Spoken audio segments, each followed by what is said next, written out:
चलिए, तो देखिएगा रायपुर जिला जो है अपने आप में बहुत इंपॉर्टेंट जिला है। कारण क्या है? छत्तीसगढ़ का राजधानी है ना? छत्तीसगढ़ की राजधानी है, साथ ही साथ इसका इतिहास जो है ना बाकी जिलों के मुकाबले अपने आप में अद्वितीय है। कहने का मतलब है कि अगर आप पूरे छत्तीसगढ़ का इतिहास निकालेंगे तो सबसे पहले आपको इसी के बारे में पढ़ने को मिलेगा कि रायपुर क्षेत्र सबसे पहले क्या था। ठीक है, कारण क्या है कि जब आप किसी राज्य का इतिहास पढ़ते हैं या किसी राज्य के बारे में पढ़ते हैं तो वहां पर यह पढ़ा जा सकता है कि आज रायपुर को ही कैपिटल क्यों बनाया गया था। अगर आपसे कोई क्वेश्चन पूछा जाए कि छत्तीसगढ़ राज्य में आप रहते हैं और आप जो है छत्तीसगढ़ में जो छत्तीसगढ़ राज्य में रहते हैं इसके कैपिटल के रूप में रायपुर क्यों चुना गया, या आज वर्तमान में ये कैपिटल क्यों है या उसकी राजधानी क्यों है, ठीक है, तो इसका मतलब यह है कि कहीं ना कहीं इसकी पुरानी कोई ऐतिहासिक घटना रही होगी जिसके कारण रायपुर को कैपिटल बनाया गया या राजधानी बनाया गया। ठीक है, तो उन सभी बातों को हम इसी से सीखेंगे। पहले हम समझते हैं रायपुर जिले के अंतर्गत जो है इसका नामकरण और इसकी स्थापना कब की गई थी। ठीक है, तो रायपुर जो जिला है आपका,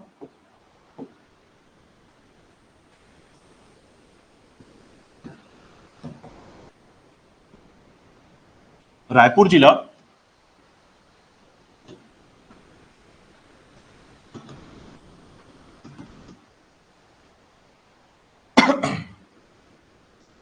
इसका फॉर्मेशन हुआ है या स्थापना हुआ है 2 नवंबर 1861। ठीक है, यानी 1861 में। ठीक है, ये रायपुर इस समय बना है, याद रखिएगा, जिले के तौर पर। यानी अगर आपसे पूछा जाए रायपुर जिला कब स्थापित हुआ है तो 2 नवंबर 1861 में स्थापित हुआ है। ठीक है, साथ ही साथ याद रखिएगा कि रायपुर जो है सबसे पहले किस क्षेत्र का हिस्सा हुआ करता था, यानी पार्ट ऑफ। अगर हम देखें तो कई बार ऐसा होता है कि देखिए जब हम एक जिले के बारे में पढ़ते हैं ना, फॉर एग्जांपल जैसे आपसे पूछा जाएगा कि आप जो है जैसे एग्जांपल के तौर पर अगर आपसे पूछा जाए बेमेतरा, ठीक है, दुर्ग या फिर आपका अंबिकापुर या सरगुजा जिला किस जिले से बना है, तो उन सभी के पास एक आंसर होता है बिकॉज उनके लिए कोई मदर डिस्ट्रिक्ट था, वहां से कट कर जो है दूसरा जिला बनाया गया। बट रायपुर कैसे बना, रायपुर किससे बना है, तो बेसिकली समझिएगा रायपुर जो क्षेत्र था, ठीक है, रायपुर क्षेत्र जो था ये कलचुरी शासन के अंतर्गत पहले शामिल हुआ करता था और उसके बाद मराठों का समय आया, मराठाओं के बाद अंग्रेजों ने इसमें अपना जो है शासन स्टार्ट किया। ठीक है, तो रायपुर क्षेत्र के अंतर्गत या फिर आप ये कह सकते हैं कि दक्षिण कौशल का वह भाग जो मुख्य तौर पर मराठा शासन के अंतर्गत आता था उसको शामिल करके 3 जिले बनाए गए थे। ठीक है, यानी शुरुआती समय में याद रखिएगा 1861 में छत्तीसगढ़ के क्षेत्र में 3 जिले हुआ करते थे। इन 3 जिलों में आपका रायपुर, बिलासपुर, संबलपुर, ठीक है, ये 3 जिले बनाए गए थे। तो याद रखिएगा 1861 में आपके पास 3 जिले थे छत्तीसगढ़ के क्षेत्र में। ठीक है, रायपुर, बिलासपुर और संबलपुर क्षेत्र। ठीक है, तो अब ये टोटल जो एरिया है वो एक्चुअल में क्या कहलाता था, इन तीनों को मिलाकर हम बोलते थे मध्य प्रांत, ये पूरा क्षेत्र था, यानी इसे बोलते थे सीपी। ठीक है, या सेंट्रल प्रोविंस। ठीक है, तो शुरुआती समय में क्या हुआ करता था, मध्य प्रांत या सीपी या फिर इसे सेंट्रल प्रोविंस कहा जाता था, ये इसका पार्ट था। तो अगर आपसे पूछा जाए कि रायपुर किससे बना था तो मध्य प्रांत के हिस्से से बना था। ठीक है, साथ ही साथ याद रखिएगा कि रायपुर का नाम रायपुर कैसे पड़ा, रायपुर का नामकरण, तो ये इतिहास की घटना है, यानी इसको हम हिस्ट्री में पढ़ते हैं कि रायपुर का नाम रामपुर कैसे पड़ा। ठीक है, तो याद रखिएगा कलचुरी शासन का समय था। कलचुरी शासन में कलचुरी वंश, एक नाम आपको परमानेंट याद रख लेना है छत्तीसगढ़ के लिए, जब भी आप पढ़ेंगे तो ये नाम हमेशा के लिए याद कर लीजिए, ये अमर नाम है। ठीक है, क्योंकि सबसे लंबे समय तक शासन करने वाले राजवंशों में कलचुरी का नाम आता है। ठीक है, कलचुरी ऐसे राजवंश रहे हैं जो मध्य प्रदेश में पहले शासन करते थे। इनका 5 क्षेत्र था, उज्जैन के क्षेत्र में इनका एरिया रहा है। ठीक है, माहिष्मती नाम आपने सुना होगा, जैसे आपने एक मूवी आई थी ना माहिष्मती के नाम से, है ना, मतलब एक पूरा राजवंश। तो समझिए एक तरीके से उस राजवंश की पूरी जानकारी जो है इस कलचुरी राजवंश से मिलती है। ठीक है, तो आपका जो कलचुरी राजवंश याद रखिएगा, इनमें मुख्य तौर पर एक लहुरी शाखा की बात की जाती है। यानी देखिए जब आप देखेंगे ना छत्तीसगढ़ का क्षेत्र, तो छत्तीसगढ़ के क्षेत्र में शुरुआती समय जो था वो कुछ ऐसा हुआ करता था।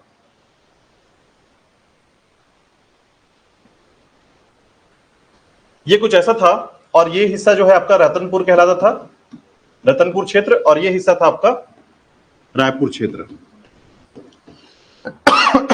ठीक है, 2 क्षेत्र, यानी ये समझिए कि कलचुरी शासकों में या कलचुरी शासन जो है 2 भागों में बटा हुआ था। एक रतनपुर की कलचुरी, ठीक है, जिनको बोलते थे त्रिपुरी की कलचुरी, और रायपुर की कलचुरी जिन्हें कहते थे लहुरी कलचुरी। ठीक है, त्रिपुरी, लहुरी, ध्यान रखिएगा 2 शाखा जैसे होती ना कि विवाह के बाद जो है जाति बदल जा रही है, कुछ चीजें बदल जा रही है, वैसे समझिए। बस ये बात आपको ध्यान रखना है कि ये जो है ना अलग अलग शाखा से जुड़े हुए थे, यानी कि कलचुरी तो दोनों थे लेकिन शाखाएं इनकी अलग अलग थी, ठीक है।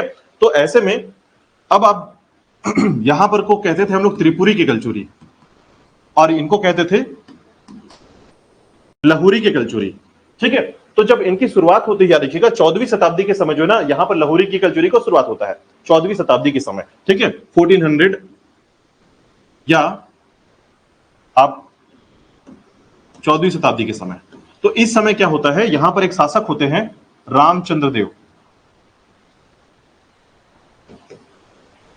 रामचंद्र देव, ठीक है। इनके पुत्र का नाम था, याद रखिएगा, ब्रह्मदेव राय, ठीक है। रामचंद्र देव कहां के शासक है, रायपुर के क्षेत्र के शासक थे, ठीक है। इन्होंने सबसे पहले क्या किया, याद रखिएगा, इन्होंने जब रायपुर का जो क्षेत्र था ये काफी बड़ा हुआ करता, महासमुंद इसके अंतर्गत आता था, गरियाबंद इसके अंतर्गत आता था, पूरा एरिया रायपुर का हिस्सा था। तो ऐसे में क्या हुआ कि रायपुर का जो क्षेत्र था पहले इसका शासन खल्लारी से चलता था। खल्लारी यानी आपका महासमुंद का एरिया, ठीक है। महासमुंद में आपका एक एरिया आता है खल्लारी, तो उनकी राजधानी पहले खल्लारी हुआ करती थी, ठीक है। तो रामचंद्र देव ने देखा कि रायपुर क्षेत्र काफी अच्छा है, सुंदर है, काफी स्थान उसे प्राकृतिक क्षेत्र आते हैं वहां पर, ठीक है। तो ऐसे में उसने क्या किया, रामचंद्र देव ने अपने पुत्र के नाम पर एक शहर बसा दिया, ब्रह्मदेव राय, ठीक है। तो राय के नाम से क्या बना, रायपुर बना, याद रखिएगा। तो अगर आपसे पूछा जाए कि रायपुर का नाम किसके नाम पर बसा है, तो ब्रह्मदेव राय के नाम पर, लेकिन बसाया किसने है, रामचंद्र देव ने। दोनों व्यक्ति अलग अलग है, याद रखिएगा, ठीक है। ये पिता है, ये पुत्र है। तो ब्रह्मदेव राय के नाम पर जो है रामचंद्र देव ने क्या किया, एक शहर बसा दिया, और ये शहर का नाम कहलाया रायपुर, ठीक है। तो पहले शहर बसाया गया रायपुर के नाम से अपने पुत्र के नाम पर, और फिर ब्रह्मदेव जब शासन करना आता है, याद रखिएगा, तो उसने अपनी राजधानी बना ली रायपुर क्षेत्र को, ठीक है। पहले खल्लारी से शासन चल रहा था, फिर रायपुर शिफ्ट हो गया, ठीक है। तो इस तरीके से याद रखिएगा कि किसके नाम पर, ब्रह्मदेव राय के नाम पर रायपुर को बसाया गया। रायपुर बसा है, याद रखिएगा, लेकिन बसाने वाला व्यक्ति रामचंद्र देव है, ये याद रखिएगा, ठीक है। तो ये इसके इतिहास में कुछ बेसिक बातें याद रखिएगा, ठीक है। अब देखिए जनरली जो है ना हमें क्या क्या पढ़ना होता है, किसी जिले के संबंध में क्या क्या पढ़ना है, तो याद रखिएगा। आगे चले, देखिए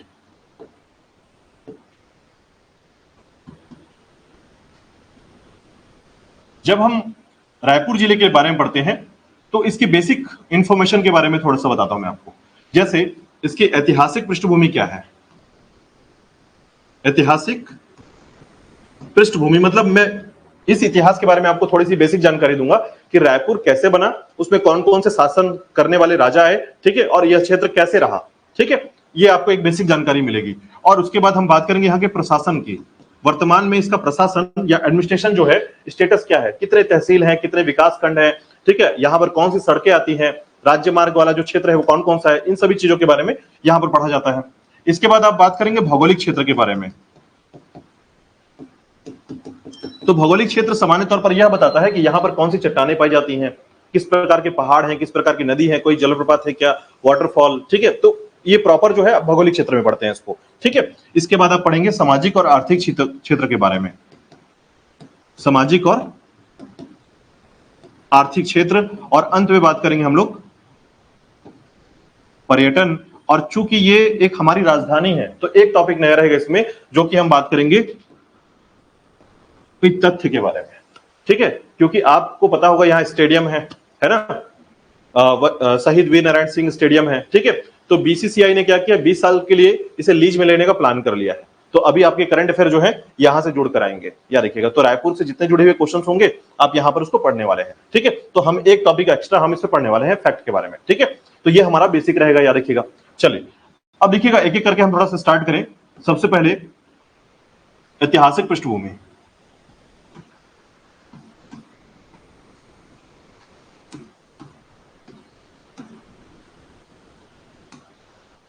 जिसे कहते हैं हम लोग हिस्टोरिकल बैकग्राउंड।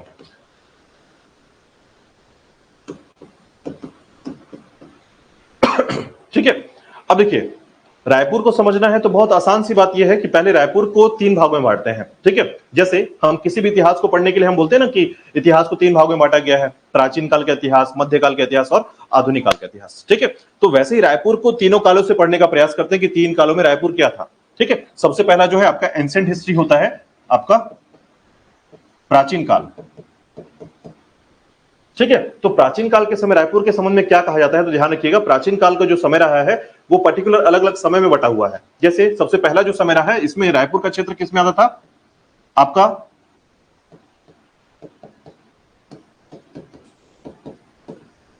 दक्षिण कौशल। ठीक है, यानी कि छत्तीसगढ़ ही पूरा क्या था, पहले दक्षिण कौशल हुआ करता था। ठीक है, अब दक्षिण कौशल के अंतर्गत आपने कितनी बातें सुनी होगी कि दक्षिण कौशल का जो राजधानी था वो क्या था पहले। ठीक है, या दक्षिण कौशल के संबंध में क्या क्या जानकारी मिलती है, तो याद रखिएगा पहले रायपुर जो है वो सीधी तौर पर जो है दक्षिण कौशल का पार्ट हुआ करता था, हिस्सा हुआ करता था। ठीक है, और इसके संबंध में कई ऐसी जानकारियां मिलती हैं, याद रखिएगा जो रायपुर के क्षेत्र में यह बताया जाता है कि इस क्षेत्र में कई शासकों ने शासन किया है आपके प्राचीन काल के समय। ठीक है, उसी समय याद रखिएगा अगर आप इस क्षेत्र को देखेंगे तो दक्षिण कौशल में जो है इस समय में, तो याद रखिएगा दक्षिण कौशल का जो समय रहा है उस समय में कई ऐसी जानकारियां मिलती हैं जो यह दर्शाता है कि रायपुर पहले, जैसे अब देखिए वर्तमान में क्या है, रायपुर नाम पड़ चुका है, ब्रह्मदेव राय के नाम पर इसका नाम पड़ा हुआ है, लेकिन पहले इसे किस नाम से जानते थे या ये क्षेत्र क्या कैसे जाना जाता है। ठीक है, तो याद रखिएगा कि यह हिस्सा पहले किसके नाम से जाना जाता था, दक्षिण कौशल के नाम से। यानी यह जो क्षेत्र हुआ करता था रायपुर, पहले यह दक्षिण कौशल ही केवल कहलाता था, दक्षिण कौशल का क्षेत्र कहलाता था। ठीक है, तो पहले हिस्सा था दक्षिण कौशल का। ठीक है, और दक्षिण कौशल की राजधानी क्या थी बताइए जल्दी से मुझे। हाँ नहीं, खल्लारी, बेसिकली खल्लारी नहीं। देखिए ऐसे बोलेंगे तो दक्षिण कौशल की कई ऐसी राजधानियां रही हैं, अलग अलग शासनों के समय जो है अलग अलग राजधानी रही है। ठीक है, तो अगर खल्लारी को बोलेंगे तो एक समय वो भी रहा है। ठीक है, लेकिन पर्टिकुलर अगर आप देखेंगे तो छत्तीसगढ़ के जो दक्षिण कौशल का पूरा जो राजधानी मानी जाती है, ठीक है, उसे कहते हैं हम लोग। तो याद रखिएगा इसका जो संबंध है वो आपके सुक्तिमती से है। ठीक है, तो सुक्तिमती क्षेत्र जो है आपका धमतरी क्षेत्र, याद रखिएगा। तो धमतरी क्षेत्र का पूरा एरिया आता था पहले इसमें। ठीक है, धमतरी भी क्या पहले रायपुर का हिस्सा हुआ करता था। धमतरी कब बना है आपका, 1998 में बना है। ठीक है, तो उससे पहले वह किसका पार्ट था, रायपुर का पार्ट था। तो बेसिकली अगर आप देखेंगे तो सारा चीजों की जानकारी इसके आधार पर मिलती है, ध्यान रखिएगा। ठीक है, तो पहले तो याद रखिएगा रायपुर जो है दक्षिण कौशल का हिस्सा हुआ करता था, और उसके बाद याद रखिएगा अगर आप रामायण काल की बात करें तो रामायण काल में याद रखिएगा यह संबंध है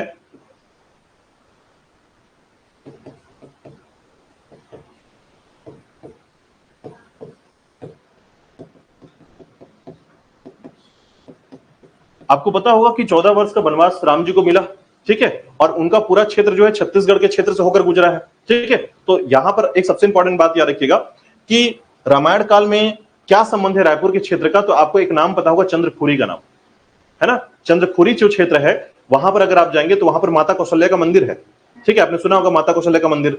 तो याद रखिएगा आपके पीएससी का क्वेश्चन है, 2017 का पीएससी का क्वेश्चन है, पूछा यह गया था कि छत्तीसगढ़ का कौन सा ऐसा क्षेत्र है जहां पर माता कौशल्या के गोद में भगवान राम का, ठीक है, प्रतिमा स्थापित किया गया है। तो वो क्षेत्र है आपका चंद्रखुरी, याद रखिएगा 2017 का पीएससी का क्वेश्चन है ये। ठीक है, तो ऐसे में आपको बस ये बात याद रखना कि रामायण काल का संबंध जो है रायपुर से होता है, और रायपुर जो है याद रखिएगा इस क्षेत्र में नाम आता है आपका चंद्रखुरी का।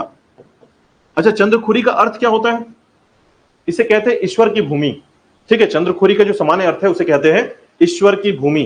ठीक है, तो ईश्वर की भूमि के नाम से प्रसिद्ध आपका चंद्रखुरी रायपुर के अंतर्गत आता है, याद रखिएगा। ठीक है, तो रामायण काल का संबंध जो है याद रखिएगा राम जो आपके रायपुर से संबंधित है उसके अंतर्गत बस ये बात ध्यान रखिएगा कि रामगमन पथ के से संबंधित क्षेत्र आपका चंद्रखुरी रायपुर के अंतर्गत शामिल है। ठीक है, उसी प्रकार देखिएगा महाभारत काल के बारे में।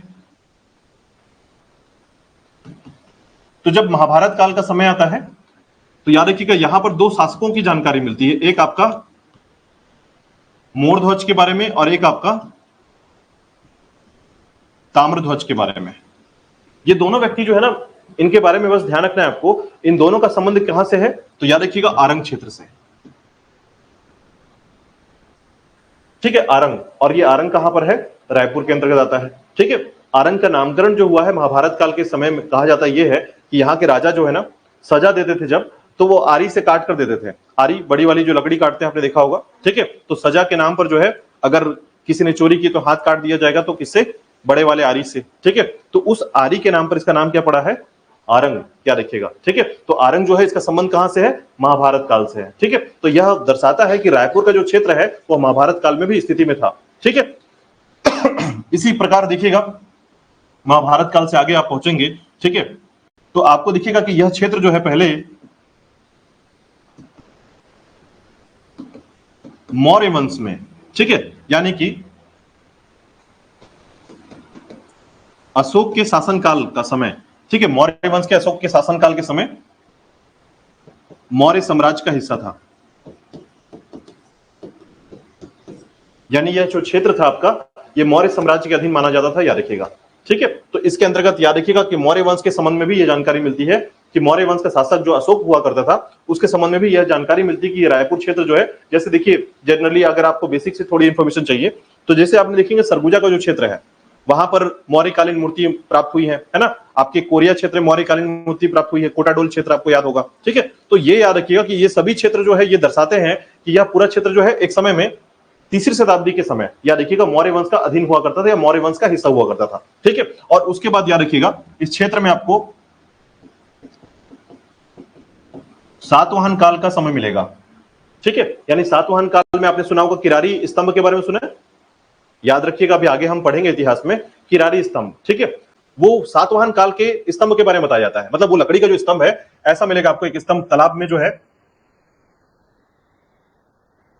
लकड़ी का एक स्तंभ इस तरीके से मिला है, ठीक है। अब समझिए कि सातवाहन काल का समय मतलब कि चौथी शताब्दी की बात है ये, ठीक है। उस समय की लकड़ी का स्तंभ जो है आज वर्तमान काल में सुरक्षित रखा गया है, समझ रखिए। और उसमें क्या लिखा गया है, इस स्तंभ में जितने भी सातवाहन काल के अधिकारी हुआ करते थे और उनके समय शासक जो रहा करते थे उनका नाम अभी भी उसमें लिखा गया है, ठीक है। तो यह जानकारी मिलती समझिए। हालांकि देखिए ये जो क्षेत्र आपका बिलासपुर के अंतर्गत आता है, बट ये आपको कंपेयर करना होगा कि बिलासपुर क्षेत्र भी किसका क्षेत्र था, रायपुर के अधीन पूरा का पूरा एरिया आता था, ठीक है। तो मेनली पूरा जो हिस्सा है याद रखिएगा सातवाहन काल में यह बताता है कि यहां पर सातवाहन काल का भी शासन रहा है, ठीक है। तो याद रखिएगा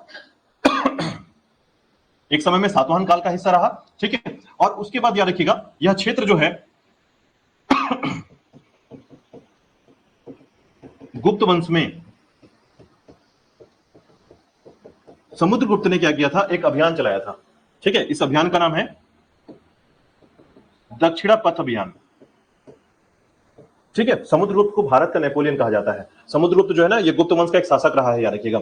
तो समुद्रगुप्त जो है इसने छत्तीसगढ़ के क्षेत्र को जीतना चालू किया था। यहां पर कई ऐसे शासक थे, याद रखिएगा, छोटे छोटे क्षेत्र में। देखिए अगर गुप्त वंश, सातवाहन काल या फिर सातवाहन या मौर्य वंश की बात करते हैं तो भारत के संबंध में एक बड़ा वंश है, इनका क्षेत्र विस्तार काफी बड़ा हुआ करता था, ठीक है। लेकिन हम जब छत्तीसगढ़ के क्षेत्र में राजाओं की बात करते हैं तो छोटे छोटे क्षेत्र को शासन करते थे ये।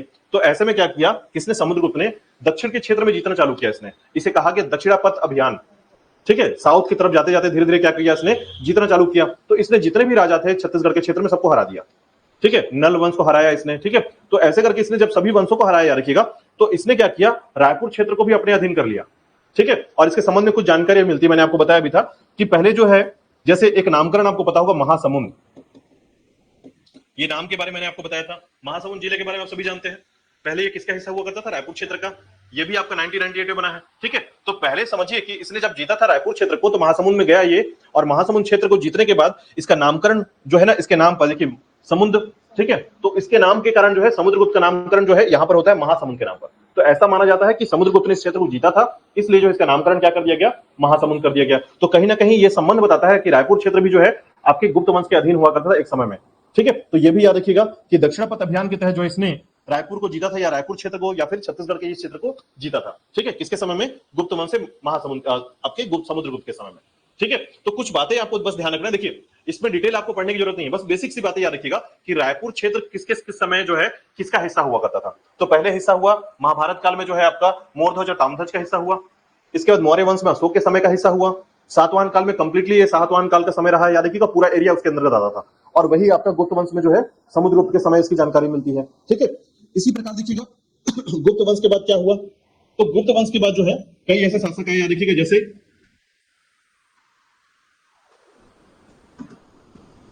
सरबपुरी वंश ने यहां पर शासन किया, नल वंश ने शासन किया, और इसके बाद याद रखिएगा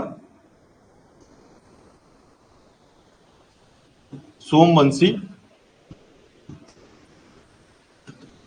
पांडु वंश ने यहां पर शासन किया था, ठीक है। तो लगातार आप देखेंगे कि सरबपुरी, नलवंश और सोमवंशी पांडु वंश ने जो है इस रायपुर क्षेत्र में शासन किया है, याद रखिएगा, ठीक है। हाँ, हालांकि रायपुर से सीधे शासन ना करके ये सिरपुर क्षेत्र से शासन करते थे, महासमुंद का एरिया सिरपुर, लेकिन रायपुर पूरा उसी के अंदर आता था, याद रखिएगा। तो इस तरीके से याद रखिएगा कि प्राचीन काल में क्या घटना घटी रायपुर के साथ, तो इतने सारे शासन जो है रायपुर में चलते आए हैं। ठीक है, अब इसके बाद जो है मध्यकाल का इतिहास आता है। मध्यकाल के इतिहास में या मिडवल जो हिस्ट्री है हमारा, उसमें रायपुर की स्थिति क्या रही है। तो जब मध्यकाल के इतिहास की बात करते हैं तो मध्यकाल का समय जो शुरुआत माना जाता है वो 10वीं शताब्दी के आसपास माना जाता है। ठीक है, 9वीं से 10वीं शताब्दी के आसपास। तो इस समय याद रखिएगा यह क्षेत्र जो है कलचुरियों का हो चुका था।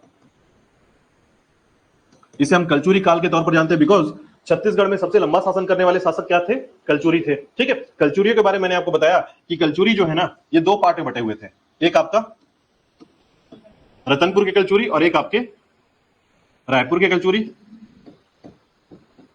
इनको हम कहते हैं त्रिपुरी और इनको कहते हैं लहुरी। एक बार पीएससी में क्वेश्चन था, समझिए कि पूछा गया था रायपुर में कलचुरी की कौन सी शाखा थी। सोचिए अगर ये आपसे नहीं बनेगा तो फिर क्या बात बनेगी, है ना। पीएससी का क्वेश्चन है ये, तो समझिए ऐसे सरल क्वेश्चन कभी कभी होते हैं, बट अगर जानकारी नहीं है तो फिर त्रिपुरी लहुरी सब चला गया। मतलब कंफ्यूजन के चक्कर में आप त्रिपुरी को टिक मार मत दीजिएगा। आपको बस ये ध्यान रखना होगा कि त्रिपुरी कहाँ का है, रतनपुर का है, और लहुरी कहाँ का हो, रायपुर क्षेत्र का है। बस इतनी सी छोटी सी बात आपको याद करनी है। ठीक है, इसकी शुरुआत मानी जाती है, याद रखिएगा, सन 1000 से। 1000 ईस्वी से इसकी शुरुआत मानी जाती है और इसकी शुरुआत मानी जाती है 1400 शताब्दी से या 14 शताब्दी आप कह सकते हैं। ठीक है, 1400 से ये स्टार्ट होता है और यहां पर 1000 से 400 साल बाद यहां से ये कहानी स्टार्ट हो जाती है। ठीक है, इनका शासन यहां से कब तक रहा है, 1741 तक। आप देखिए 1000 से 1741 यानी 741 वर्ष जो है यहां पर शासन किया गया। कलचुरियों के इतने सारे राजा आए यहाँ पर और शासन करते रहे रतनपुर क्षेत्र से। सबसे पहले जब ये आए तो तुमाड़ में शासन किया इन्होंने। ठीक है, उसके बाद अपनी राजधानी 3-4 बार चेंज किया इन्होंने। ठीक है, फिर रतनपुर क्षेत्र में आ गए, रतनपुर क्षेत्र के बाद फिर से वापस जो है कोसगई क्षेत्र में चले गए। ऐसे करके लगातार अपनी राजधानी चेंज करते रहे, है ना। तो उनमें सबसे लंबा शासन करने वाले, ठीक है, रतनपुर एक कलचुरी रहे, याद रखिएगा।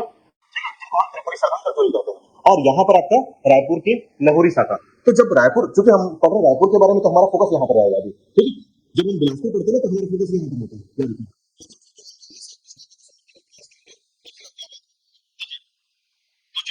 समय जो है ना यहाँ पर शासक हुआ करते थे, याद रखिएगा। हालांकि यहाँ पर सिंघट देव, ठीक है, सिंघट देव जो है सबसे शासनों के बारे में देखे जाए तो याद रखिएगा 3-4 राजाओं के बारे में जानकारी मिलती है। बहुत बेसिक सी बात है, जैसे कौन कौन है यहाँ के राजा, तो याद रखिएगा सिंघट देव,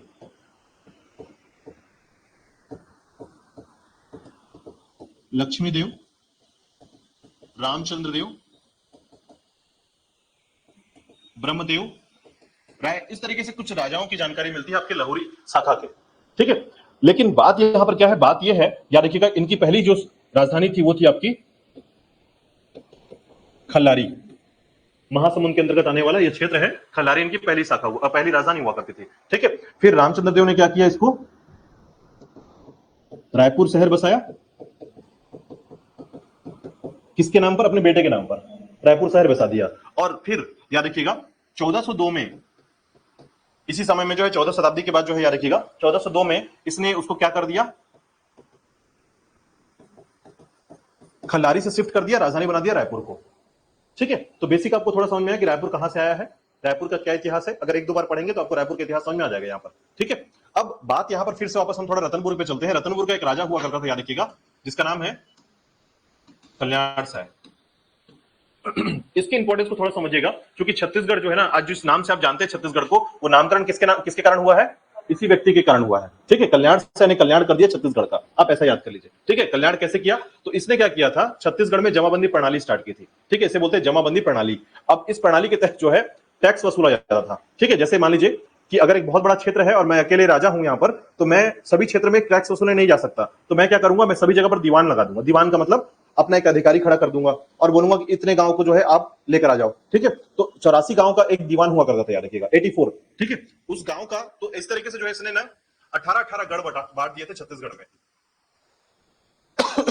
18-18 गढ़ बांटे गए थे। ठीक है, और इसी 18-18 गढ़ से क्या बना है, आपका छत्तीसगढ़ बना है। तो आज अगर आपसे पूछा जाए कि छत्तीसगढ़ का नामकरण किस राजा के कारण से हुआ था, तो याद रखिएगा कल्याण साय के कारण, क्योंकि कल्याण साय ने जो है ना छत्तीसगढ़ को 18-18 गढ़ों में बांटा था और यही 18-18 गढ़ मिलकर क्या बने हैं, छत्तीसगढ़ बना है। ठीक है, तो इस 18 गढ़ में याद रखिएगा कि रायपुर में भी 2 गढ़ बनाए गए थे। ठीक है, इसको अलग से यहां पर याद रखिएगा कि रायपुर क्षेत्र में 2 गढ़ आते हैं। ठीक है, एक था आपका रायपुर खुद एक गढ़ हुआ करता था और दूसरा था अमोरा। ठीक है, याद रखिएगा, एक था आपका रायपुर और दूसरा था अमोरा, जो कि आपका गढ़ था। ठीक है, तो याद रखिएगा शिवनाथ नदी के उत्तर में 18 गढ़ थे, शिवनाथ नदी के दक्षिण में 18 गढ़ थे। तो शिवनाथ नदी के दक्षिण में स्थित रायपुर का जो क्षेत्र था वो था आपका। ठीक है, अब देखिए इसको शहर बनाने की जब कहानी शुरू होती है ना, तो होता क्या है कि रामचंद्र देव ने देखा कि एक नदी है जिसके आसपास जो है ना काफी हरियाली है, प्राकृतिक क्षेत्र है। ठीक है, और ये नदी थी खारून नदी। ठीक है, तो खारून नदी के आसपास के क्षेत्र को शहर बना दिया इसने। फिर ब्रह्मदेव राय के समय जो है ना, यहीं पर एक मंदिर की स्थापना भी होती है। याद रखिएगा, हटकेश्वर महादेव मंदिर, आपने सुना होगा, हटकेश्वर महादेव मंदिर खारून नदी के तट पर बसा हुआ एक मंदिर है। ठीक है, तो इस समय में कई ऐसी जानकारियां मिलती है, इतना आपको ध्यान रखना है। ठीक है, तो याद रखिए कलचुरी काल में आपको 3 बातें याद रखना है। पहला कि कलचुरी काल जो है इस समय 2 हिस्से थे, एक रतनपुर का कलचुरी और दूसरा रायपुर की कलचुरी। ठीक है, जब इनकी रायपुर की कलचुरी की बात करती है तो इसकी शुरुआत खल्लारी से होती है और ये लाहौरी शाखा के कहलाते थे। ठीक है, 14वीं शताब्दी का जो समय है उससे इनकी शुरुआत होती है। 2 व्यक्तियों का नाम याद रखिएगा, रामचंद्र देव और आपका ब्रह्मदेव राय का नाम। ठीक है, रामचंद्र देव ने जो है रायपुर शहर बसाया और उसको राजधानी बनाई थी किसने? ब्रह्मदेव राय ने। पिता पुत्र का नाम आपको थोड़ा सा याद करना ही पड़ेगा। ठीक है, और इसके बाद याद रखिएगा रायपुर क्षेत्र के 2 गढ़ों का नाम, एक रायपुर का एक गढ़ था और दूसरा गढ़ था आपका अमोरा। ठीक है, तो ये था आपका मध्यकाल के बारे में कुछ बेसिक बातें। ठीक है, तो मध्यकाल में आपको इतना याद रख लेना है कि मध्यकाल में ये घटना घट रही थी। ठीक है, अब देखिए इसके बाद क्या होता है। देखिए रायपुर चूंकि एक बड़ा इतिहास है हमारा रायपुर के लिए, क्यों? क्योंकि जब आप छत्तीसगढ़ पढ़ते हैं ना, तो आधा इतिहास यहीं से निकलता है। याद रखिएगा, जब इतिहास आप पढ़ेंगे तो आप देखेंगे रतनपुर का इतिहास और रायपुर का इतिहास पढ़ के ही इतिहास खत्म हो जाएगा आपका। ठीक है, तो इसका मतलब यह है कि रायपुर और रतनपुर क्षेत्र जो है ना, अपने आप में ऐतिहासिक क्षेत्र है और उसको कई अच्छे तरीके से आपको याद करना पड़ेगा। इनका नाम अगर आप भूल गए तो आप पहले से कंपटीशन में बाहर हैं। रामचंद्र देव और ब्रह्मदेव राय का नाम एकदम नहीं भूलना है। ठीक है, चलिए कई बार क्वेश्चन पूछा गया, याद रखिएगा। अभी अंग्रेजी समय आएगा, अंग्रेजी शासन काल का शुरुआत होगा, तो इस समय क्या होता है? कैप्टन एगेम्यू का नाम। ठीक है, क्योंकि अब चूंकि राजधानी बन गई है, चीजें बदल गई अब, लेकिन फिर भी जब अंग्रेज जब आते हैं या मराठा जब आते हैं तो कहां शासन करते हैं? रतनपुर के क्षेत्र शासन करते हैं, रायपुर से शासन नहीं करते वो। ठीक है, लेकिन जब ये समय, अच्छा चलिए हम लोग इसको इतिहास में से एक बार और देख लेते हैं। देखिएगा, तो मध्यकाल के बाद समय आता है आपका आधुनिक काल का, मॉडर्न।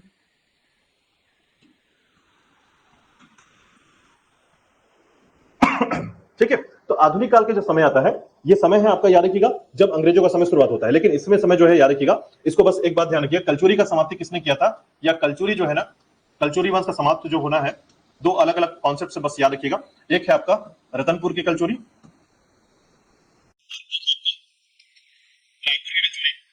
आपको ये याद रखना है कि ये 1741 में भास्कर पंत ने यहां पर आक्रमण किया था, रतनपुर की कलचुरी को समाप्त कर दिया भास्कर पंत ने। और ये भास्कर पंत कौन था? तो याद रखिएगा, ठीक है, मराठा सेनापति था, याद रखिएगा। ठीक है, मराठा सेनापति, इसने जो है आक्रमण किया और रतनपुर के क्षेत्र को जीत लिया। ठीक है, और वहीं पर यहां पर आपको याद रखना है 1757 का समय। ठीक है, अंतिम व्यक्ति था यहां पर अमर सिंह। कलचुरियों का अंतिम शासक माना जाता है रायपुर क्षेत्र से अमर सिंह का नाम। ठीक है, और यहां पर जाना जाता है किसको? रघुनाथ सिंह को। ठीक है, रघुनाथ सिंह को हराया गया था, यहां पर अमर सिंह को समाप्त किया गया, याद रखिएगा। इसका पुत्र भी होता है, इसे कहते हैं शिवराज सिंह। लेकिन ये शासक नहीं बन पाता है, इसको एक जागीर दे दी जाती है, महासमुंद का एक बड़गांव जैसा क्षेत्र है, वहां की जागीर दे दी जाती है और बाद में छीन भी लिया जाता है। अंग्रेजों ने जो है छीन लिया था इसे, मराठों ने। ठीक है, मराठों ने छीन लिया था। तो ये बेसिक सी थोड़ी सी बात याद रखिएगा कि मराठाओं ने क्या किया था, इस क्षेत्र को जीता था। ठीक है, तो मराठाओं का समय आया। मराठा जो शासन करते थे वो कहां से करते थे? रतनपुर क्षेत्र से। ठीक है, यानी उनका शासन जो है ये कहां से होता था? रतनपुर क्षेत्र से होता था, बिलासपुर का रतनपुर क्षेत्र से होता था। ठीक है, और यहां पर इन्होंने शासन किया कब से कब तक? तो याद रखिएगा 1741 से लेकर 1854 तक। ठीक है, मराठा का शासन कब से कब तक रहा है यहां पर? ये 4 अलग अलग शासन पद्धति है, याद रखिएगा, 4 अलग अलग प्रकार के। कैसे अलग अलग प्रकार के? तो जब शुरू में जब आते हैं 1741 की शुरुआत होती है, याद रखिएगा, तो 1741 से ना डायरेक्ट शासन नहीं करते, कलचुरी राजा को ही बैठा देते हैं, बोलते तुम मेरे लिए शासन करो, लेकिन टैक्स जो है हर साल का 1 लाख रुपए मेरे को दे देना। ठीक है, तो कलचुरी रघुनाथ सिंह ही जो है शासन करता है 1741 से। ठीक है, और उसके बाद जो है फिर बिंबाजी भोसले आते हैं डायरेक्ट शासन करने के लिए, वहां से नागपुर क्षेत्र से आते हैं, बोलते कि नहीं नहीं, अब किसी को मैं अपने यहाँ जगह नहीं रखूंगा, मैं क्या करूंगा, खुद से शासन करूंगा। तो बिंबाजी भोसले आते हैं, इसको बोलते हैं प्रत्येक शासन, डायरेक्ट। ठीक है, रूल करना, डायरेक्ट रूल। तो डायरेक्ट रूल में जो है बिंबाजी भोसले के समय शुरुआत होती है। ठीक है, और फिर उसके बाद क्या होता है कि बिंबाजी भोसले की मृत्यु हो जाती है, और मृत्यु के बाद क्या होता है कि जब जैसे ही उनकी मृत्यु हो जाती है तो फिर बोलते कोई यहाँ पर आने के लिए नहीं करता, बोलते कि हम अपने ही एरिया में रहेंगे, तो सूबा शासन स्टार्ट हो जाता है। ठीक है, इसे बोलते हैं सूबा शासन प्रणाली। ठीक है, सूबा शासन मतलब किसी व्यक्ति को हमने नागपुर से भेज दिया और वो यहाँ का शासन संभालेगा, सूबा शासन। ठीक है, और फिर होता क्या है कि सूबा शासन भी खत्म हो जाता है। फिर होता क्या कि रघुजी तृतीय जो है ना, जो कि राजा थे, ठीक है, तो राजा थे, तो उस समय जो है क्या हुआ था कि रघुजी तृतीय जो है छोटे थे, उम्र में कच्चे थे, कम उम्र के थे, तो ऐसे में ये शासन नहीं संभाल सकते थे, तो इनके जगह पर अंग्रेज आ चुके थे। अंग्रेजों ने बोला कि एक काम करते हैं 1818 से, ठीक है, एक टाइम है 1800 18 से 1830 तक, 1818 से 1830 तक जो है ना, उनके जगह पर अंग्रेज शासन करते थे, जो कि कैप्टन कहलाते थे। ठीक है, कैप्टन याद रखिएगा। तो इनके समय में जो है अंग्रेज यहां पर आके शासन कर रहे थे, और फिर 1830 से जो है 1830 से 1854 तक फिर से रघुनाथ सिंह जो है, माफ कीजिएगा, रघुजी तृतीय जो है वापस आ जाते हैं। और चूंकि वो बड़े हो जाते हैं, उनको शासन देना पड़ता है, तो 1830 से जो है वो फिर से अपने मतलब किशोरावस्था में आ जाते हैं। ठीक है, तो शासन फिर से प्राप्त कर लेते हैं। इस प्रकार से 4 प्रकार की शासन प्रणाली मराठों में चलती है। ठीक है, तो 4 प्रकार से कौन कौन सी, तो याद रखिएगा, पहला है आपका प्रत्यक्ष शासन, माफ कीजिएगा, पहले अप्रत्यक्ष शासन, फिर प्रत्यक्ष शासन, फिर सूबादार या सूबा शासन, और फिर अंग्रेजी शासन। ठीक है, यानी कि यहां पर जो है इन्होंने अंग्रेजी शासन किया, और उसके बाद यहां पर जो है याद रखिएगा रघु जी का जो है शासन रहा है, रघु जी तृतीय का। तो इस तरीके से शासन पद्धति, आप इसको डिटेल में अभी मत समझिए, बहुत अंदर जाना पड़ेगा इसके लिए। बस एक बात ध्यान रखिए, मराठों ने लंबे समय तक शासन किया, 41 से लेकर जो है 54 तक किया। ठीक है, अब ये घटना को थोड़ा सा ध्यान रखिएगा। एक्चुअल में होता क्या है, 1853 में जो रघु जी तृतीय की मृत्यु हो जाती है। ठीक है, 1853 में रघु जी तृतीय जो कि राजा थे, भोसले शासक थे। ठीक है, अंतिम भोसले शासक के तौर पर जाने जाते हैं, याद रखिएगा, रघु जी तृतीय। ठीक है, तो इनकी मृत्यु हो जाती है, तबियत खराब हो जाती है, बीमारी से इनकी मृत्यु हो जाती है, और चूंकि इनका कोई संतान नहीं था, तो आगे वंश चल नहीं सकता था। ऐसे में क्या होता है कि इसी समय जो है ना 1854 में डलहौजी आता है। आपको पता है डलहौजी का नाम आपने सुना होगा, दो चार अंग्रेजों का नाम तो आपने सुना ही होगा, एक लॉर्ड कर्जन का नाम सुना होगा, डलहौजी का नाम सुना होगा। ठीक है, तो डलहौजी ने एक नीति निकाली थी, जिसको बोलते हैं हड़प नीति। सुना इसके बारे में, हड़प नीति। ठीक है, तो भारत के क्षेत्र जहां पर जो है कोई राजा रहा करता था और उसका कोई पुत्र नहीं था, तो अंग्रेजों ने क्या किया था, उस क्षेत्र को, अगर वहां पर कोई उसका पुत्र नहीं है, तो वो क्षेत्र जो है मेरे यहाँ शामिल हो जाएगा, यानी अंग्रेजों के शामिल हो जाएगा, ऐसा कहा था उसने। ठीक है, अब इसी तरीके से आपको पता होगा झांसी भी इसी तरीके से गया था, सतारा भी इसी तरीके से गया था। ठीक है, तो हड़प नीति के तहत जो है ना कई ऐसे राजाओं के जागीरों को छीन लिया गया था, या राजा के क्षेत्र को छीन लिया गया था, तो मराठा का भी क्षेत्र चला गया। ठीक है, जब मराठा का क्षेत्र चला गया, तो बाई डिफॉल्ट छत्तीसगढ़ भी मराठा के अधीन था, छत्तीसगढ़ भी कहां चला गया, अंग्रेजों के पास चला गया। और इस तरीके से जो है क्या चालू होता है, आपके अंग्रेजों का शासन या आधुनिक काल जो है स्टार्ट हो जाता है। ठीक है, क्लियर हुआ बात यहां तक? तो याद रखिएगा 1854 से जो है इसकी शुरुआत होती है। ठीक है, आधुनिक काल की। ठीक है, तो यहां पर आधुनिक काल का समय, बस एक बात थोड़ा सा पॉइंट कीजिएगा। ठीक है, लेकिन मैं एक बात और बता रहा हूं, अंग्रेजी शासन जो है यहां से स्टार्ट होता है 1818 से, क्योंकि रघुजी तृतीय छोटे थे इस समय जो है अंग्रेजों ने इनके जगह पर शासन किया था। ये बात जरूर भूलिएगा मत। ठीक है, तो यहां पर एक शासन 1818 में, एक बात ध्यान रखिएगा, आधुनिक काल में 1818 में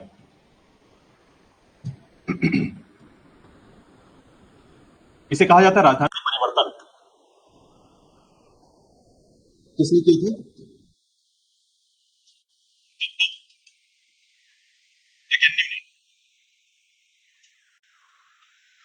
ठीक है, कैप्टन अकेन्यू ने जो है राजधानी परिवर्तन किया था। याद रखिएगा, रतनपुर से कहां शिफ्ट कर लिया उसने, आपके रायपुर चला गया।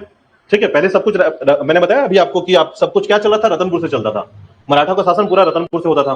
ठीक है, रतनपुर क्षेत्र जो है ना सबसे ज्यादा हरा भरा क्षेत्र, हरा भरा मतलब धान धान्य वाला क्षेत्र था, काफी पैसा। रतनपुर का नाम आपने सुना होगा, कुबेरपुर है ना, मणिपुर, माणिक्यपुर, इस प्रकार से ये सब नाम किसका होता है, जो सबसे अमीर क्षेत्र होते हैं। ठीक है, तो चतुर्युगी कहे जाने वाले यह क्षेत्र, याद रखिएगा, इसे चतुर्युगी क्षेत्र कहा जाता है, यानी चारों युगों में इसका नाम है, यानी चारों युगों में लगातार यहाँ जितने भी शासन किए हैं सभी काफी धन्य धान्य वाले लोग होते थे। ठीक है, तो रतनपुर क्षेत्र जो है मराठाओं का भी एक क्षेत्र बना। ठीक है, अब उसके बाद जो है 1818 में जब अंग्रेजी शासन स्टार्ट हो रहा था यहाँ पर रघुजी तृतीय के बिहाफ में, उनके जगह पर, तो कैप्टन अगन्यू आते हैं और उन्होंने क्या किया, बोला कि नहीं, रतनपुर से शासन नहीं करेंगे, रायपुर शिफ्ट करते हैं। रायपुर शिफ्ट कर दिया उन्होंने 1818 में, रायपुर को जो है राजधानी बना ली थी। तो छत्तीसगढ़ की पहली ऑफिशियल राजधानी कब बनी थी, 1818 में, रायपुर, याद रखिएगा। ठीक है, तो 1818 याद रखना है आपको। ठीक है, अब इसके बाद आपको याद ही रहेगा कि 1861 में आपका जिला बना, रायपुर जिला बना, यह भी आपने याद कर लिया है। ठीक है, उसके बाद याद रखिएगा 1862 में, 1862 में रायपुर को संभाग बना दिया गया, है ना, ये डिवीजन बना था, याद रखिएगा, जस्ट 62 में आपका डिवीजन बन गया, संभाग बन गया था। ठीक है, इसी प्रकार याद रखिएगा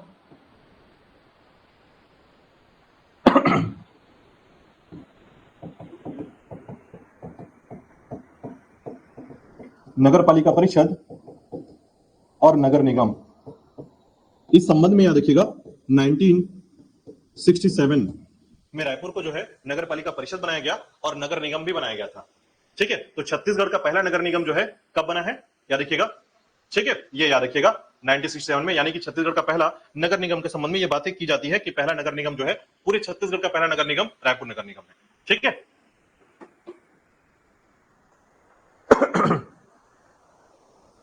तो बेसिक सी जो बातें हैं थोड़ी सी याद रखिएगा, इनके संबंध में कई क्वेश्चन ऐसे आते हैं, ठीक है, तो याद रखिएगा। तो अगर आपसे पूछा जाए छत्तीसगढ़ का पहला नगर निगम, तो 1967 में जो है आपका पहला नगर निगम बना है, याद रखिएगा, ठीक है। अच्छा, दोनों डेट सेम नहीं रहेगा, इसको ऐसा याद रखिएगा, एक आपका 1867 और एक रहेगा आपका 1967, ठीक है। 18 ये आपका 62 के बाद, ठीक है, 1867 और 1967 दोनों का डेट याद रखिएगा। अगर आपसे पूछा जाए छत्तीसगढ़ का सबसे पहला नगर पालिका परिषद, तो 1867, और याद रखिएगा पहला नगर निगम तो है, दोनों सेम डेट पर है, बट ये ध्यान रखिएगा वो 1800 में, ये 1900 में, बस इतना डिफरेंस है, ठीक है। तो आपको थोड़ा सा इसका इतिहास समझ में आ गया होगा, बेसिक सी बातें इतनी ही आपको इतिहास में याद रखना है, ठीक है। अब देखिए इसके बाद जो है ना कई ऐसी घटनाएं घटी हैं रायपुर के क्षेत्र में, रायपुर को के क्षेत्र के आधार पर आप इसको याद रख सकते हैं, ठीक है। तो इसी बीच में जो है आपको याद रखना है कि 1967 में जो है नगर निगम बन गया, और नगर निगम के बाद जो है छत्तीसगढ़ का पूरा जिला, पूरा का पूरा राज्य जो बनकर तैयार हुआ, 1 नवंबर सन 2000 में जो है छत्तीसगढ़ बना, ठीक है, और रायपुर जो है इसका एक जिला बनकर तैयार हो गया, ठीक है। तो इतिहास आपको समझ में है, प्राचीन काल, मध्यकाल और उसके बाद आधुनिक काल का समय, ठीक है।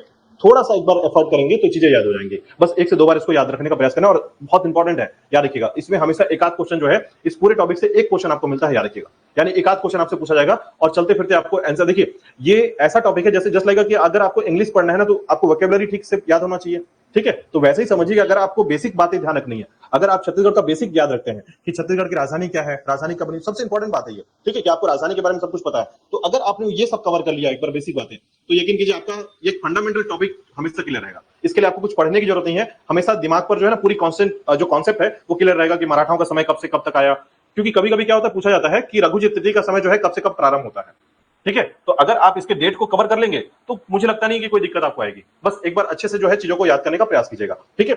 चलिए, तो इसका इतिहास था, याद रखिएगा, प्रारंभिक इतिहास, ठीक है। अब देखिए इसके बाद जो है ना रायपुर को जब भी आप पढ़ेंगे तो याद रखिएगा 2 व्यक्तियों का नाम याद रखिएगा। रायपुर जिले के संबंध में 2 मुख्य व्यक्ति हैं, याद रखिएगा, एक है आपके बिन्नी बाई और एक है आपके राधा बाई, ठीक है। ये 2 महिलाएं ऐसी हैं, याद रखिएगा, जिनको रायपुर के संबंध में बहुत इंपॉर्टेंट माना जाता है, ठीक है, खासकर बिन्नी बाई, जिनको जो है नगर माता के नाम से जाना जाता है, याद रखिएगा, ठीक है, नगर माता।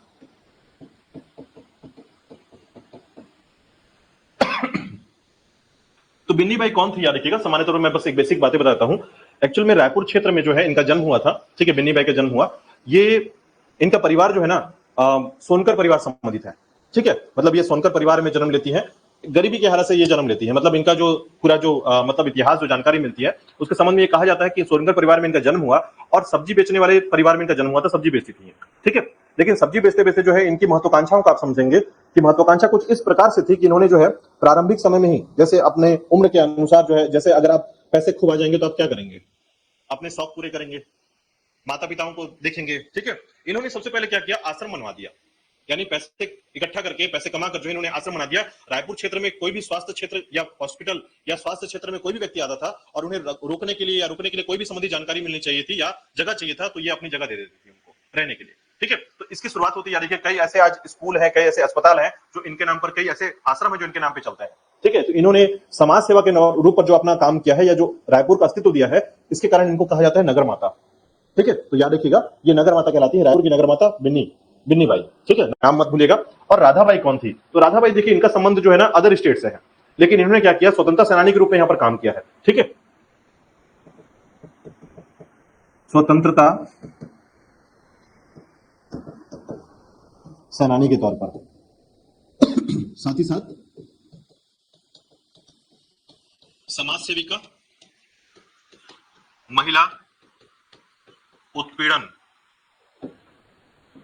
विशेष प्रकार से समझिए कि ये समाज सेविका थी, ठीक है।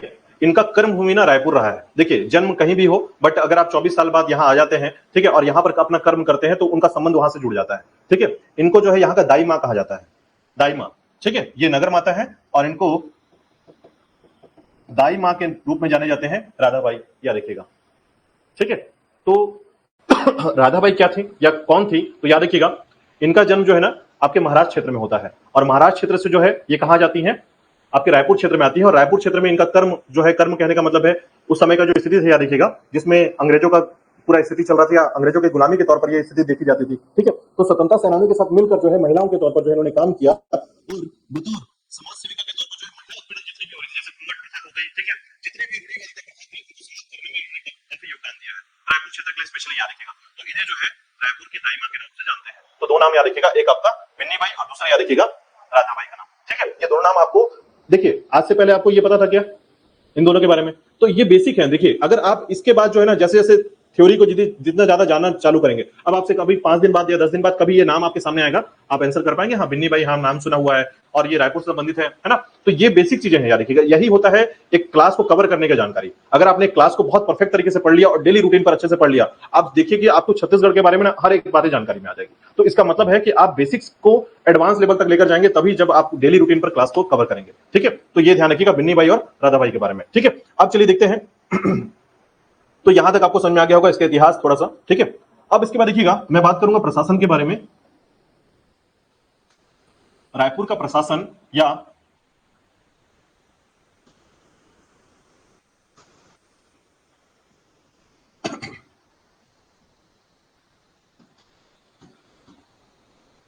Administration status. ठीक है, बेसिकली प्रशासन क्या होता है? प्रशासन होता है उसके डेमोग्राफी। डेमोग्राफी को क्या कहते हैं? तो बेसिकली देखिए कि यहां पर जनसंख्या कितनी है, यहां के लोग कौन लोग हैं, यहां पर साक्षरता प्रतिशत क्या है, यहां शहरीकरण कितना हो चुका है। ठीक है, तो देखिए सामान्य तौर पर अगर पॉपुलेशन की बात करें यहां की, तो लगभग यहां का पॉपुलेशन अभी वर्तमान में 2011 के कंपेयर में है ना। हम लोग सेंसस जब पढ़ते हैं या देखिए जनगणना 2011 के संबंध में पढ़ते हैं। ठीक है, तो याद रखिएगा 22 लाख की जनसंख्या यहाँ पर आपके रायपुर क्षेत्र में थी। याद रखिएगा, अगर आपसे पूछा जाए कि नगरीय जनसंख्या उस समय की बात, ठीक है, जैसे अभी क्या होता है, अभी दो बातें हैं। अगर आपसे पूछा जाएगा किस जिले में सबसे ज्यादा जनसंख्या, तो क्या बोलेंगे? बिलासपुर में सबसे ज्यादा पॉपुलेशन जो है आपके बिलासपुर में है। ठीक है, लेकिन 2011 में कहा था? रायपुर में। लेकिन अगर आपसे क्वेश्चन पूछा जाएगा कि वर्तमान में नगरीय जनसंख्या सबसे ज्यादा कहां पर है, तो रायपुर में। नगरीय जनसंख्या, देखिए इस बात को समझिएगा, हमारे यहाँ जनसंख्या दो प्रकार की होती है, एक होती है ग्रामीण रूरल एरिया, और एक होता है आपका शहरी अर्बन एरिया। ठीक है, तो अगर आपसे केवल बस ये पूछा जाता है कि आपकी जनसंख्या किस जिले में सबसे ज्यादा है, तो बिलासपुर में सबसे ज्यादा जनसंख्या है हमारे यहाँ। ठीक है, बिलासपुर की जनसंख्या पूरे छत्तीसगढ़ के जितने जिले हैं 33 जिले, वहां पर सबसे ज्यादा बिलासपुर जनसंख्या है। ठीक है, लेकिन अगर आपसे पूछा जाए कि शहरी जनसंख्या में, तो फिर यहां पर आ जाएगा किसका नाम? रायपुर का नाम। ठीक है, ये बात क्लियर हो दोनों? बिलासपुर जनसंख्या में सबसे ज्यादा आगे है, बट शहरी जनसंख्या में रायपुर आगे है, याद रखिएगा। ठीक है, तो रायपुर की जनसंख्या याद रखिएगा उस समय थी 22 लाख के आसपास। साक्षरता प्रतिशत याद रखिएगा लगभग 80% यहाँ का लिटरेसी रेट था। ठीक है, मतलब लोग पढ़े लिखे ज्यादा है यहाँ पर, याद रखिएगा 80% है यहाँ का। ठीक है, उसी के साथ याद रखिएगा यहाँ का लिंगानुपात, तो लिंगानुपात यहाँ का थोड़ा सा खराब है, याद रखिएगा, मतलब स्थिति थोड़ी डामाडोल है, और वो है आपका 963। ठीक है, 963 याद रखिएगा। जनरली आपको याद रखना है कि छत्तीसगढ़ का जो लिंगानुपात है, सेक्स रेशियो जो है वो कितना है? 1991, सॉरी माफ कीजिएगा, 991। ठीक है, तो 991 जो है ये छत्तीसगढ़ का लिंगानुपात है। ठीक है, लेकिन रायपुर का लिंगानुपात क्या है? 963। ठीक है, याद रखिएगा। इसे लिंगानुपात क्या होता है, तो ध्यान रखिएगा, 1000 पुरुषों में महिलाओं की संख्या को हम लिंगानुपात कहते हैं। ठीक है, देखिए समाज कैसे चलता है, महिला और पुरुषों से चलता है समाज, समाज ऐसे ही बनते हैं, है ना। तो समाज में एक बैलेंस होना जरूरी है, यानी पुरुषों की संख्या के अनुपात में जो है महिलाओं की संख्या भी ठीक ठाक होनी चाहिए। हमेशा इसको अच्छा माना जाता है। ये अच्छे समाज का उदाहरण है कि जहां पर पुरुषों की संख्या ज्यादा है और महिलाओं की संख्या ज्यादा है, मतलब एक अगर 1000 पुरुष है वहां पर, तो 1000 से अधिक महिलाएं होनी चाहिए, उसको सभ्य समाज या अच्छा समाज कहा जाता है। ठीक है, यानी यहां पर महिलाओं का जो वैल्यू है अधिक है माना जा रहा है। ठीक है, तो ऐसी स्थिति में अगर मान लीजिए कि 1000 पुरुषों में 963 महिलाएं हैं, तो समझिए दिक्कत है यहाँ पर, यानी यहाँ पर महिलाओं की संख्या जो है कम है। ठीक है, 1000 पुरुषों में महिलाओं की संख्या कम होगी तो हम अच्छा स्टेटस नहीं मानेंगे उस जगह को, याद रखिएगा। ठीक है, बात समझ में आ रही है कि लिंगानुपात क्या होता है? 1000 पुरुषों में महिलाओं की संख्या को हम लिंगानुपात कहते हैं। ठीक है, इसके अलावा याद रखिएगा शहरीकरण, तो याद रखिएगा यहां पर 64% जो है आपका शहरीकरण है, 64%। ठीक है, शहरीकरण क्षेत्र आता है 64% में आता है। और इसके बाद याद रखिएगा यहां का जिला कोड क्या है, यहां का CG4 है ना। CG4 यहाँ का, जब आप यहाँ की गाड़ियों को देखेंगे तो उसके पीछे लिखा रहेगा छत्तीसगढ़ या CG4, है ना। उसी प्रकार देखिएगा यहाँ के कुछ और पॉइंट। इसके बाद देखिएगा छत्तीसगढ़ में रायपुर के क्षेत्र में यहाँ का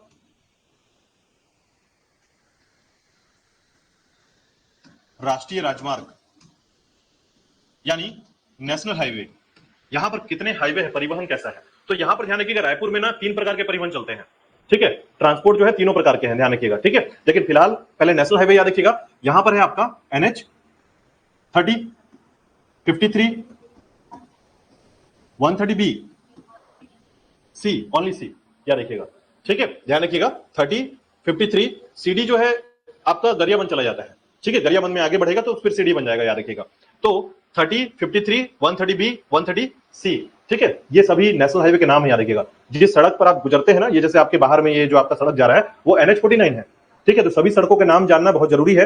कारण ये है कि जब आप छत्तीसगढ़ के बारे में पढ़ रहे हैं तो परिवहन भी आपको जानना पड़ेगा कि ट्रांसपोर्ट क्या है हमारे यहाँ 20 नेशनल हाईवे हैं टोटल, 20, ठीक है। तो 20 का नाम आपको याद करना पड़ेगा। अभी आपको लग रहा होगा कि अरे क्या बड़ा पहाड़ है सामने की तरफ, लेकिन याद रखिएगा बार बार दोहराते दोहराते जैसे याद हो रहा है वैसे याद होता चला जाएगा। बस आपको बस यहाँ पर बैठना है, सुनना है, और देखिएगा आप धीरे धीरे चीजों को याद करना चालू कर देंगे, ठीक है। तो याद रखिएगा 4 मुख्य सड़कें यहाँ पर कौन कौन सी, NH 30, 53 और उसके बाद 130B और 130C, ठीक है।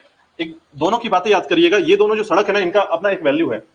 NH 30 जो है ना छत्तीसगढ़ का सबसे लंबा सड़क है, याद रखिएगा, ठीक है। अगर आपसे पूछा जाए छत्तीसगढ़ की सबसे लंबी सड़क NH 30, सबसे पुरानी सड़क 53, ठीक है। ये दो बातें ध्यान रखिएगा। सबसे आपका लंबा सड़क है 636 किलोमीटर का 30 है, और 53 जो है सबसे पुरानी सड़क है, याद रखिएगा अंग्रेजों के समय में बनाया गया था इसको, ठीक है।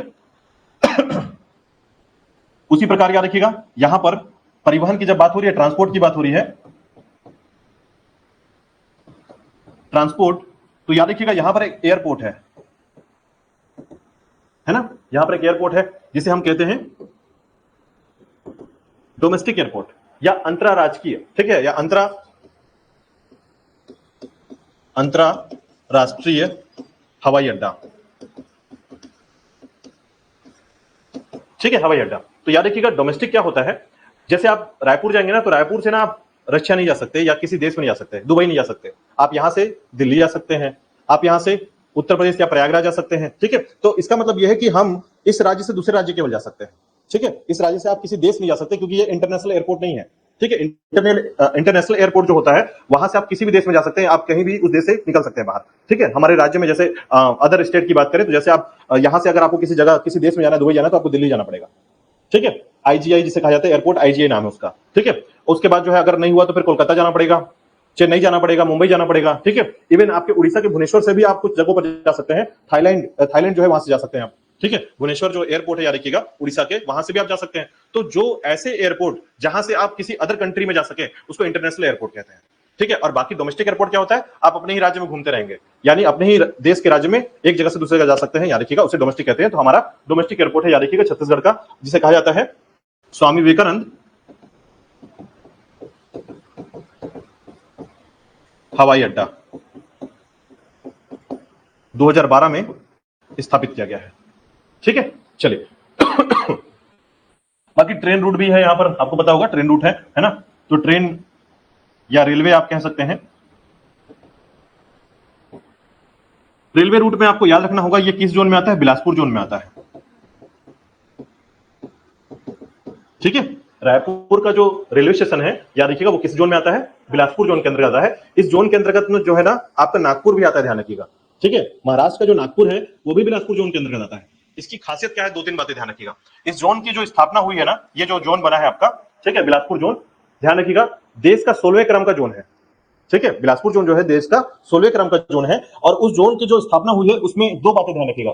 सबसे ज्यादा राजस्व देने वाला जोन है आपका बिलासपुर जोन, ध्यान रखिएगा। राजस्व मतलब रेवेन्यू, सबसे ज्यादा पूरे देश में रेलवे को जितना फायदा होता है ना, सबसे ज्यादा फायदा कहां से होता है, आपके बिलासपुर जोन से होता है, ठीक है। इसके अंतर्गत ना जो जंक्शन आता है, देखिए आपने रेलवे के कई नाम सुने होंगे, आपने स्टेशन का नाम सुना है, जैसे आप बिलासपुर को क्या बोलते हैं, बिलासपुर स्टेशन बोलते हैं।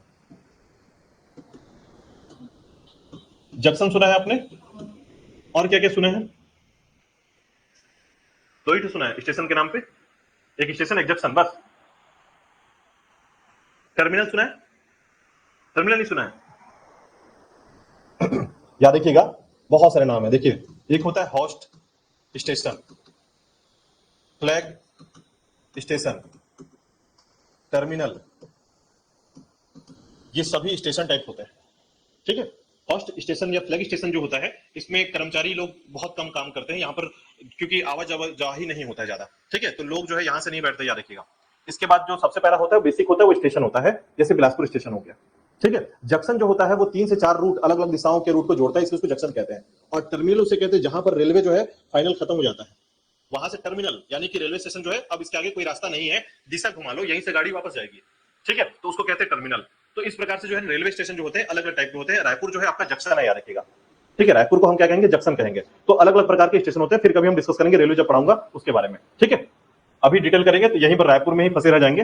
यहां पर बस ये ध्यान रखना है कि रायपुर जो है वो क्या है, आपका जंक्शन आता है। ठीक है, बिलासपुर जोन के अंतर्गत ये आपका रायपुर जंक्शन होता है, याद रखिएगा। और जंक्शन क्या है, ध्यान रखिएगा, 3 अलग अलग दिशाओं में या 3 अलग अलग रूट को जोड़ने वाला जो स्थान होता है उसे जंक्शन कहते हैं। ठीक है, तो रायपुर आप जाएंगे तो 3 अलग अलग रेलवे लाइन को जोड़ता है वो अलग अलग जगह से, इसलिए उसको जंक्शन कहा जाता है। ठीक है, चलिए इसके बाद देखिएगा, यहां से बात आती है आपकी तहसील की। तो यहां पर रायपुर के अंतर्गत याद रखिएगा 7 तहसीलें हैं। विकासखंड यहां पर कितने हैं, 4 विकासखंड क्षेत्र हैं। इसके सीमावर्ती जिलों की बात करते हैं, याद रखिएगा कि इसके आसपास कितने सीमावर्ती जिले हैं, तो 6 जिले हैं।